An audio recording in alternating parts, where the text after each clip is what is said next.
Hey folks, and welcome back to the channel. Before we dive into this one, don't forget to drop a sub, don't forget to drop a like, don't forget to drop a comment, let us know what's going on. Even if you want to tell us what your favourite fizzy drink is, we really don't mind. Just let us know. It really does help support this small channel and help us grow into something so much bigger. Consider delegating with us, consider supporting us over at Terra Classic, where we are building for a better blockchain. We're building across all sectors, not just one. We're not just a YouTuber, we're not someone who just creates content here, we're actually a D-app creator, we're a provider, we are a realist. So moving forward, we've got crypto bubbles on the week. We are looking absolutely gorgeous. A sea of green, XRP's up, definitely taking a real deeper look at XRP in these upcoming days here on the channel. I think with it coming out of the back end of the court case, everything seems to be really good, and the one key thing to take away from it is it's not security. This is what we need in crypto. Many have claimed, there's so many people that cover XRP. Many have claimed this is what will spark the next bull run. This is what will lead us to glory, so to speak. So like I said, looking at XRP, looking at even Shiba Inu recently, things are looking good for coins like ours. Where there's money, there's smart money. And where there's smart money is smart investments, and smart people who invest smart money look for potential in projects. They look for those real kind of low market caps. You don't buy into something when it's already run and it's not really done what it's set out to do.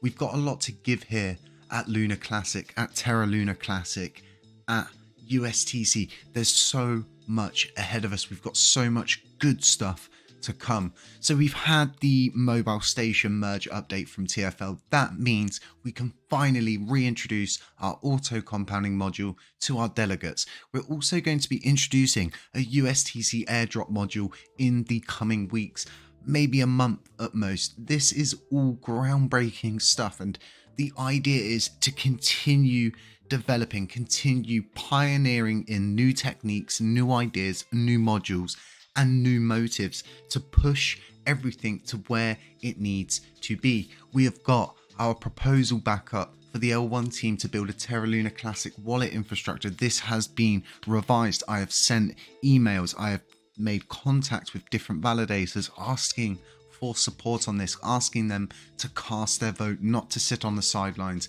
to not cast a vote, at least abstain, get involved, do your job. I've got really high hopes for this infrastructure, for what it could be, and the most imperative thing right now with this is we will be utilizing current infrastructure that has been paid for by this community. So yes, we will be pointing the wallet infrastructure to the infrastructure that we have paid for. It's a 100% free situation. We're not charging anybody anything, and we're playing by the rules.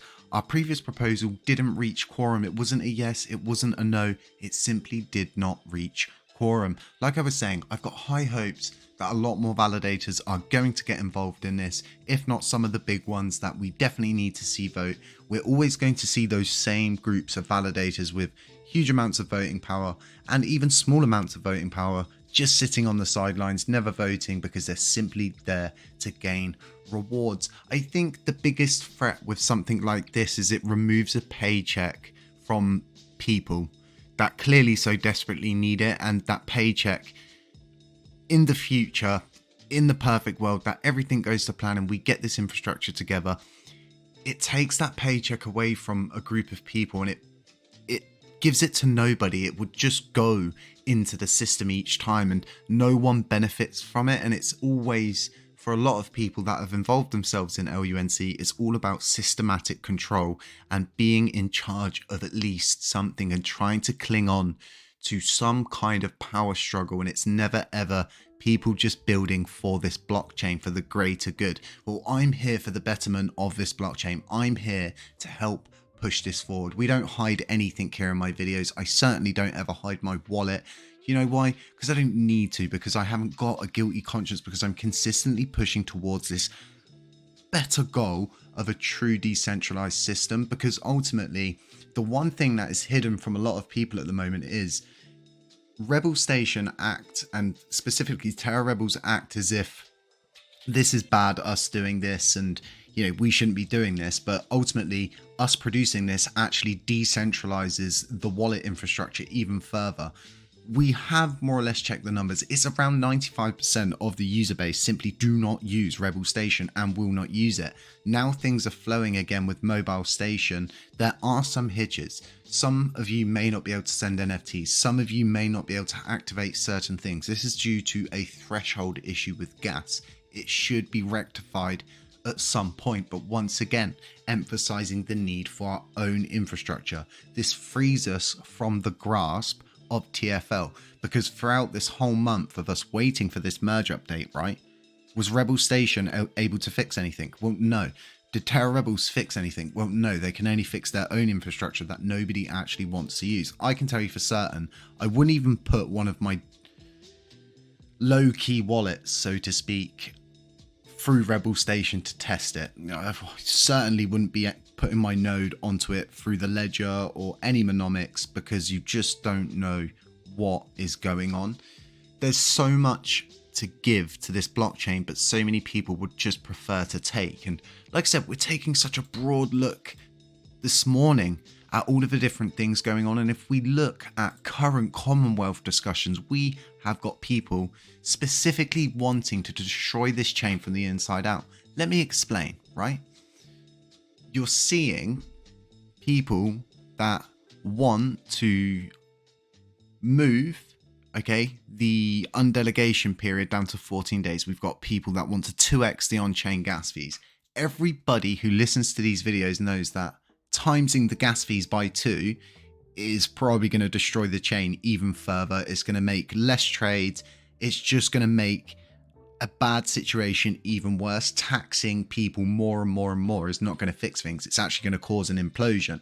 Decreasing the undelegation period to 14 days sounds like a good idea in a lot of people's heads. If you go and look at other places, right, nobody has short undelegation periods. And if they do, the APY that you receive for your staking is around 1 to 2%, maybe 3 to 4% if you're lucky, 5%, really pushing it. It's not a good idea because it makes it easier for people to jump in and out, and that's not how it should be. There should be consequences for being able to claim 18% APY on your rewards. You shouldn't be able to jump in and out quicker, and I don't believe it will make more delegations come in. In fact, I think it will make it a lot easier for people to be in a position where you become very undecisive when something like Pepe drops and all of a sudden you're like, oh, I'll undelegate that. You undelegate that, say, I don't know, 19 days later, Pepe crashes, so to speak, and then your coins are still undelegated and you're sort of thinking to yourself, well, actually, do you know what? I'm just going to redelegate those. That was a bad idea. You have more time to think about the decisions that you've made. And that's the thing about locking up coins, right? You're vesting them. Okay, there has to be consequences for you doing this. Do your banks give you anywhere close to the APY that you receive on your very small amount of coins? No, you would need to have a serious amount, within the millions, to be getting serious amounts on return for your savings in your ISA, so to speak. So, we need to look out for all these hidden threats because they're everywhere. And I know people can change, but ultimately it's time and time again we see these very, very subtle hidden threats being put forward. And it's always the same motive: build up support in a good way and then move to these more sinister kind of reactive proposals and putting those forward. These are very detrimental to the future of our blockchain, and it's a bad idea across board. So like I was saying, looking at things for what they are, everything just seems to be looking really good for us. The most important thing for us is that XRP did win the case. XRP winning that case is groundbreaking because there's so many times that DeFi itself, and specifically UST before the USCC and LUNC situation, was always threatened with this labeling as a security. In fact, the SEC did try to sue Do Kwon. They failed. Do Kwon actually countersued them. But this really kind of it puts us in the green. There's so much going on with the USTC quant team that I think we've got a podcast coming up, and it's more of like a podcast bonanza. It's going to be interesting because there's 5 of us, never done more than 2 people. It's going to be interesting to say the least, trying to get everybody rotated into the conversations the same.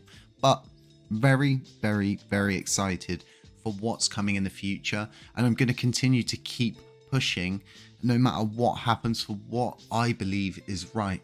I'm never ever going to be doing any of this to get into a position of power. I'm never going to be doing any of this for my own back pocket. It just doesn't work like that here. I've been around. We've gone through probably one of the hardest times in LUNC, watching different influencers and YouTubers come and go and promise all these different things, and now all of a sudden are returning and, you know, oh, I'm going to burn coins with my, and it's like, dude, you know, 3 weeks ago you were heading off. There's a lot going on. I believe someone needs to put a proposal up, if not myself, about the Commonwealth situation where it has been a centralized decision. I hope with us in the perfect world getting our own mobile infrastructure to start seeing stuff like NFT market starting to show back up on here, starting to see a Commonwealth link to here up on here, and starting to get more people involved with the discussions, because currently what we have is the same boring sort of negative people, part of that same crew that always kind of comment on the Commonwealth.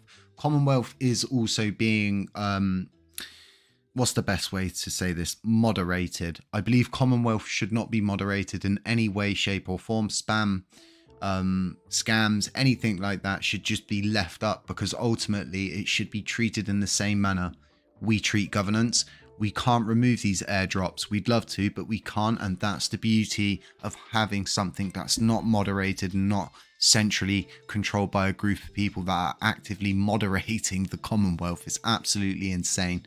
Like I said, after I'd done those videos, right, all of a sudden, oh, things aren't pinned here anymore. Oh, things haven't got flames next to them anymore. So if people think, you know, this isn't actually getting through, it definitely is. They're definitely listening to this, and they're definitely watching what they do. Very interesting to see how people actually react to the refined proposal, because like I was saying, this covers everything from start to finish, and it outlines there is 2 proposals, and this one is specifically for the wallet infrastructure, and there's nothing in here that someone could just go, you know what, this is a bad idea, we shouldn't do this. It's cost free, it decentralizes the chain even more, it's ready to go, it's been forked, it's ready to rock, we become free of TFL, we can update whenever we want, we're no longer under the thumb of merged updates, and it's going to look so much more professional. We've got the USTC quant team, right, repegging. This isn't just about USTC. This is about all of these shitcoins that we more or less see here. All of these would make a comeback. This is game changing, and this is why we're such a threat to the Luna community. This is why it took over a month to get a merge update. This emphasizes so much why we need our own Terra Luna Classic wallet infrastructure, not Rebel Station, not bloody Terraport's DEX, not someone who's going to privatize the sector.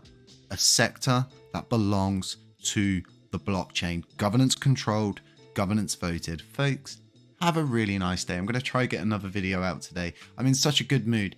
It's been so long that we push and we push and we push. And like I've said to people, I don't want to keep doing the negative videos. I don't want to keep pushing on these sorts of things, but I have to. I have to spearhead these things. I have to continue, pick up this barrier and keep moving it forward behind these teams and getting the things done that the community really and truly and wholly want done, because no one else seems bothered.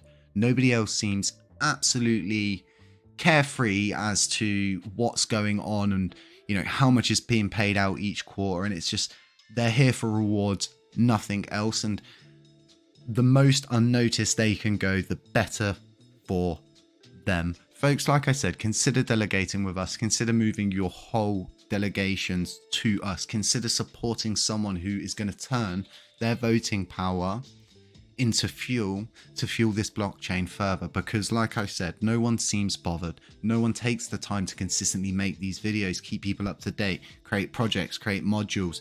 You know, every validator is using a module that I had a hand in. And it's, you know, we need more people like myself. And like I was saying, with the USTC repeg, with the L1 team, it seems like we're getting more aligned. We just need to continue to shake out this dead weight, streamline things, become better, and, you know, further down the line, discussing things with people like Allnodes, discussing things with people like Strathcole, discussing things with people like Steve from the L1 team. There is a way to decentralize the endpoint infrastructure that Terra Rebels are charging so much for across the active set. It is more or less as simple as getting every node in the active set to have to spin up one extra sentry node that would be used as an endpoint cluster. That's the goal. That is the ultimate goal. That is what we call pioneering in new techniques, new ideas. Instead of thinking about inside the box and outside the box, scrap the box. You know, you need to think way outside of this. This is crypto.